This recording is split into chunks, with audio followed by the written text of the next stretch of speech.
from in her childhood, she did not observe Torah mitzvahs, and unfortunately, she married. Her mate was someone who took upon extreme measures in observance of Torah mitzvahs, very extreme measures.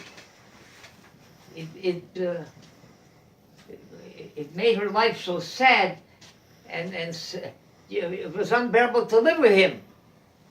So she got from him a picture. If this is what Judaism is all about, she threw it all away, and she turned over. She completely returned to the way she was before. That's how you destroy a world. How's the world kept up? During the last war, when Jews were sent to gas chambers, so one of our great sages, Elchanan Wasserman, was standing in line, and they were handing out visas, and the line was long, and who knows who would reach to which one would the line reach? It could be maybe 10 people in front of him. That would be the end of the line. They're not issuing any more visas. That's it. So a gentleman who was maybe a couple ahead of him turned around and says, the gentleman was a shoemaker. He turned around and says to him, Rebbe, he says, if I don't make it, he says, it won't do anything for the world. It'll be the same world. If I make it, I don't make it, I'll repair five pairs of shoes less, 5 pairs of shoes more. But you're a towering of light, a tower of light, a beacon of light for the world. What you have to offer the world. If you'll be taken from this world, darkness will descend. So you come, you take my place, and I'll take your place. So he says, oh heaven forbid. How do you know in heaven? How do you know who's measured? How do you measure in heaven? In heaven, you made your the place that you occupy might be a much higher level than mine. Even though I'm busy all day with studying with students, he says heaven they measure differently. He refuses to change places. And during the Spanish, on the other hand, during the Spanish Inquisition, it's written up in the history of Jews by an author, Dimant, that those Jews that are very estranged and they're ashamed of Judaism, ashamed of Jews, Reformed or whatever, assimilated Jews, they were living in Italy, and they were very concerned that old-fashioned Jews, that they should all of a sudden migrate to Italy, and they don't want to be associated with those kind of Jews. They feel very uncomfortable. Whoa. So they approached the Vatican, the Pope, and they told him, they said, however they addressed him, they said the currency of Italy was the ducats. So he said, we want to offer you 1,000,000 ducats to bar entry for those that are fleeing from Spain. Jews, mind you. So he said to them, if you have 1,000,000 that I should bar them, I said, I want 2,000,000 to let you stay here. So the primary shame should not be Nasoilim. The ones that. So our job is, we don't have to make over the world. That's not our job at all. It was, the whole Klal Yisrael was united on the last day of Hanukkah, when Shlomo Rabashkin was freed. And there's a foundation called Make-A-Wish Foundation.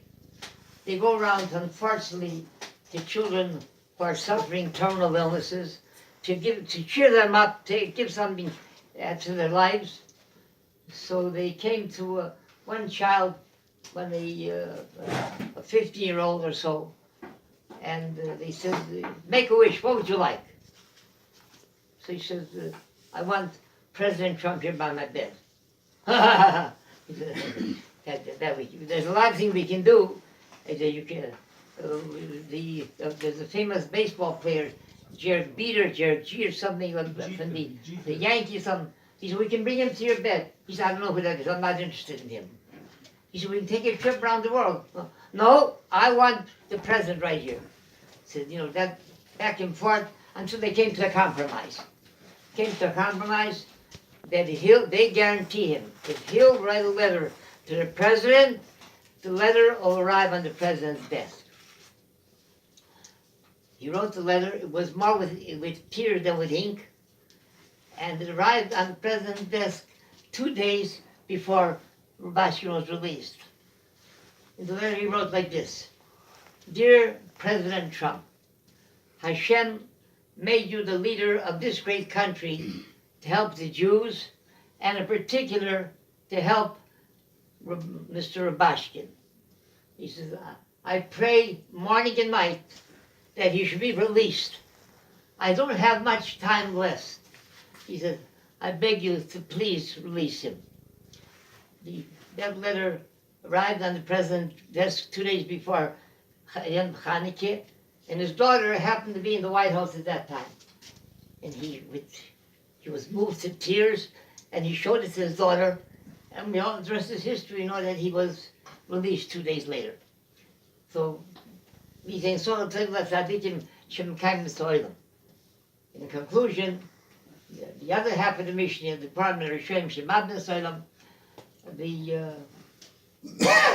there was from the Reform movement, we call this, if a man is a Talmud Chacham, he gives away his life and days and years to study Torah, so then he's a Bardash, he's a leader.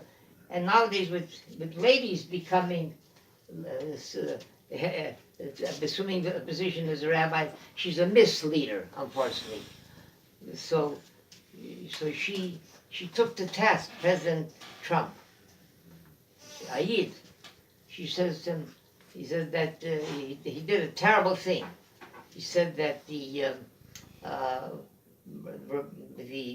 Rabashkin violated both American law and civil law.